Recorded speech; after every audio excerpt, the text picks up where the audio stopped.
कुछ साधुओं में मान लो शिथिलता आती थी तो सामूहिक संघ को देख करके उनकी शिथिलता के परिणाम भी दूर हो जाते थे, उनकी साधना पुनः रंग ले आती थी। इस तरीके का अरहत बलि आचार्य महाराज के नेतृत्व में जितने दिगंबर साधु थे सबका वहां पर एक सम्मेलन हो रहा था। वह महिमा नगरी वेणाक नदी के तट पर अरहत बलि आचार्य महाराज के नेतृत्व में जब वह ज्ञान सम्मेलन युग प्रतिगमन हो रहा था, तब धरसेन आचार्य महाराज ने एक चिट्ठी लिखी।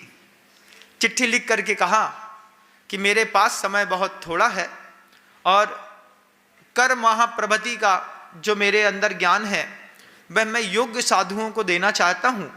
आपके पास इतने समूह में साधु इकट्ठे हुए हैं, इनमें से 2 योग सुशिष्यों को आप वहां पर भेज दें। ये बात अरहत बलि आचार्य महाराज के पास पहुंचाई गई आचार्य धरसेन स्वामी के माध्यम से। अरहत बलि आचार्य महाराज के पास पत्र पहुंचा। अरहत बलि आचार्य महाराज सोचते हैं धरसेन स्वामी के पास खुद उनके इतने योग्य शिष्य हैं, उसके बावजूद वो हमसे शिष्य की अपेक्षा कर रहे हैं, ये बहुत बड़े सौभाग्य की बात है। जब पूरा संघ इकट्ठा हुआ, इकट्ठा होने के बाद अरहत बलि आचार्य महाराज मुख्य आचार्य थे, उन्होंने कहा सारे मुनि महाराज आ गए। जब ऐसा प्रश्न आचार्य महाराज ने कहा, उस वक्त जो संघ के साधु आए थे उनमें से एक साधु ने जवाब दे दिया, हाँ महाराज, हम लोग अपने अपने संघ के साथ आ गए हैं। जैसे ही ये अपना शब्द जुड़ा, अपना संघ, अपने अपने संघ के साथ, अरहत बलि आचार्य महाराज का मुंह उतर गया। मुंह उतर करके अरहत बलि आचार्य महाराज कहते हैं अब ये मुनियों के बीच में भी राग द्वेष की बातें जरूर होंगी। तब अरहत बलि आचार्य महाराज ने, जब वो पूरा युग प्रतिक्रमण हुआ तो शालमरी वृक्ष के नीचे रहने वाले कुछ साधु थे, उनको सेन शब्द दे दिया, किसी को अपराजित शब्द दिया, किसी को सागर शब्द दिया, किसी को नंदी शब्द दिया, किसी को कुछ और शब्द दे करके अलग अलग संघों के मुनियों की व्यवस्था कर दी। मुनियों की व्यवस्था के बाद वे उन्हीं के नाम से पहचाने जाने लगे। जैसे मेरे नाम के पीछे, विनम्र के पीछे सागर शब्द लगता है, विनम्र सागर जी महाराज। लेकिन कई महाराज ऐसे हैं, आर्य नंदी जी महाराज, गुण नंदी जी महाराज, उनके पीछे सागर नहीं लगता, नंदी लगता है। किसी के पीछे सेन शब्द लगता है, जिनसेन स्वामी। ऐसे अलग अलग गच्छ के अलग अलग विचारधाराओं वाले मुनियों का अरहत बलि आचार्य महाराज ने गोत्रीय नामकरण कर दिया। दूजी आपके सामने परंपरा है, यह कुंद कुंद भगवान की निर्मल परंपरा को पालन करने वाले वे मुनिराज अपने साथ सागर शब्द का प्रयोग करते हैं। ये सागर शब्द आपके सामने है। ऐसे संघों में मुनियों के नाम को लेकर के उनकी पहचान बनाने के लिए विभाजन हुए, उनके आचार्यों के विभाजन हुए। उस विभाजन के बाद सब ये सब होकर के अरहत बलि आचार्य महाराज ने 2 क्षत्रिय वंश के मुनिराजों का चयन किया। एक का नाम नरवाहन था जो क्षत्रिय वंशी थे, राजा के पुत्र थे। दूसरा का नाम सुबुद्धि था जो वणिक पुत्र थे, ब्राह्मण के पुत्र थे। उन दोनों को मुनि बनते, वो मुनि थे, उन दोनों सुबुद्धि और नरवाहन को योग्य मान करके और वेणाक नदी के तट से युग प्रतिक्रमण खत्म होने के बाद उनको आदेश दिया, आप दोनों को धरसेन आचार्य महाराज के पास जाना है।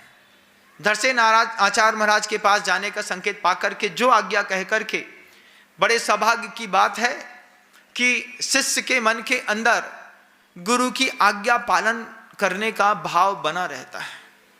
कई बार ज्ञान के साथ कसाय ऐसा आकार लेती है तो हम बहुत ज्ञानी, हैं तो हम बहुत अच्छी चर्या वाले, लेकिन गुरु की आज्ञा नहीं मानेंगे। उनके पास तो दिमाग ही नहीं है, बहुत कमजोर हैं, उनसे ज़्यादा दिमाग हमारे पास है। इस तरीके की भाव सांप जैसे साधुओं के मन के अंदर पैदा हो जाती है। सांप जैसे साधु शब्द क्यों ले रहे हैं महाराज? क्योंकि अहि का स्वभाव है, गुरुदुद्दम्पि विवंता पन्या न विस्या निविस्या होंती। अगर सांप को दूध में गुड़ मिला करके मीठा करके भी पिलाओ, उसके बाद भी गुरुदेव कहते हैं कि जैसे सांप अपने विष को नहीं छोड़ता, ऐसे ही अच्छी निर्मल चर्या है, अच्छा अच्छा चरित्र है, किसी भी प्रकार से महाव्रतों में दोष नहीं लगाता, किसी भी प्रकार के कोई भी अपराध नहीं करता, खड़े होकर सामायिक करता है, नीरस भोजन करता है, बहुत अच्छी चर्या से शरीर को बिल्कुल सुखा लिया। लेकिन सब अच्छा होने के बावजूद उसके ज्ञान में कसाय का ऐसा अंश है कि अपने गुरु के ज्ञान को छोटा समझता है, अपने ज्ञान को बड़ा समझता है। अरे इनको आते ही क्या है, ये तो पद पे बैठे बस हैं। ऐसे भी विचारधारा वाले साधु मिलेंगे, चर्या उत्कृष्ट मिलेगी, लेकिन गुरु की आज्ञा में नहीं चलेंगे। धिक्कार है।